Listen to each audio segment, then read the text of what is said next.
Nagtataka ka ba kung bakit nahihirapan kang magbenta ng produkto o ng serbisyo? Samantalang tila napakadali lang sa iba na gawin ito. Tara, magkape't mag-usap muna tayo.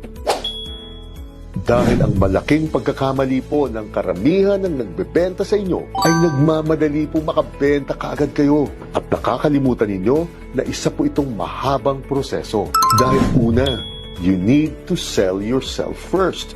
Bago po kayo makakabenta ng kahit anong produkto o serbisyo, kailangan po munang gumaan ang loob ng kliyente ninyo sa inyo at maramdaman po nila na magaling at mapagkakatiwalaan po kayo.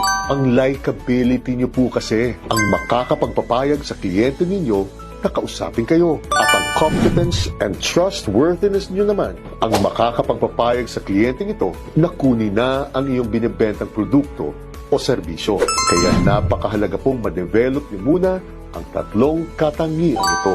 Pangalawa, you need to solve their problems. Tandaan po ninyo na mas makakabenta kayo kung mapapalitan po ninyo ang mindset ninyo na hindi lang kayo nagbebenta ng produkto o ng serbisyo, kundi nagbibigay po kayo ng solusyon sa problema ng kliyente ninyo. At magagawa nyo lang po ito kung ma-identify ninyo sa pamamagitan ng pag-uusap kung ano ang problema ng kliyente ninyo at maipapaliwanag ninyo ng husto na ang binibenta nyong produkto o serbisyo ang magiging solusyon sa problemang ito.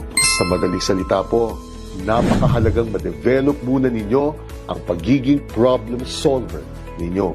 At ang pangatlo, you need to become reliable and dependable.